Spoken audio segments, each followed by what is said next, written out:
आता पाहूया टॉप 9 मोठ्या बातम्या।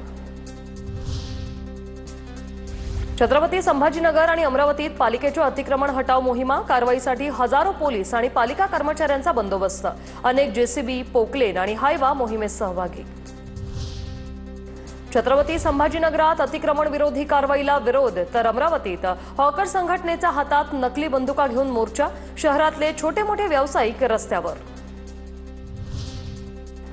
संतोष देशमुख हत्या प्रकरणाची पुढील सुनावणी 18 ऑगस्टला।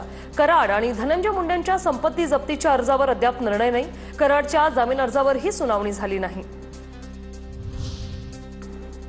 महादेव मुंडे प्रकरणातील आरोप खोटे, वाल्मी कराडचा मुलगा सुशील कराडने आरोप फेटाळले। मुख्यमंत्र्यांना निवेदन देऊन सीबीआय चौकशीची मागणी करणार असल्याची माहिती।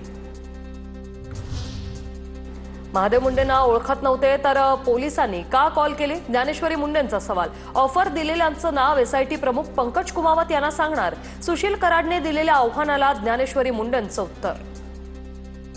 ते जे म्हणतायत की मी महादेव मुंडेला, माझे वडील किंवा माझा भाऊ किंवा मी ओळखत नव्हतो महादेव मुंडेला, मग तुम्ही जर महादेव मुंडेला ओळखत नव्हता तर मग तुम्ही पोलिसांना का कॉल? पुण्यातील कोथरूड पोलिसांनी जातीवाचक शिवीगाळ आणि मारहाण केल्याचा तरुणीचा आरोप। पोलिसावर एट्रोसिटी अंतर्गत गुन्हा दाखल करण्याची मागणी। पीडित तरुणींचा पोलीस आयुक्त कार्यालयासमोरच ठिय्या। आमदार रोहित पवारांची तरुणींची चर्चा।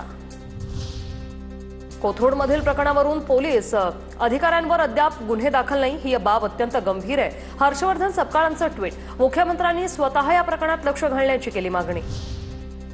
रोहित पवारांकडून पुणे पोलिसांवर दबाव आणण्याचा प्रयत्न। भाजप प्रवक्ते केशव उपाध्ये यांचा आरोप। आव्हाडांवेळीही रोहित पवारांनी पोलिसाला वाईट पद्धतीने झापलं। झुंडशाहीच्या मार्गाने जर खटले दाखल झाले तर लोकशाहीचं काय होईल? उपाध्येंचा सवाल। अत्यंत वाईट भाषेमध्ये जितेंद्र आव्हाडांच्या वेळी कायदा सुव्यवस्थेचं काम करणाऱ्या पोलीस अधिकाऱ्याला अतिशय वाईट भाषेत झापलं होतं। खटला दाखल करावा, अॅट्रॉसिटीज लावली पाहिजे। एक मोठा जमाव काल पोलीस आयुक्तालयामध्ये बसून होता। माधुरी हत्या आणि दादर कबूतरखान्याबाबत उद्या बैठक। जनभावना आणि कायदेशीर बाबी विचारात घेऊन निर्णय होणार। मुख्यमंत्री फडणवीसांची प्रतिक्रिया।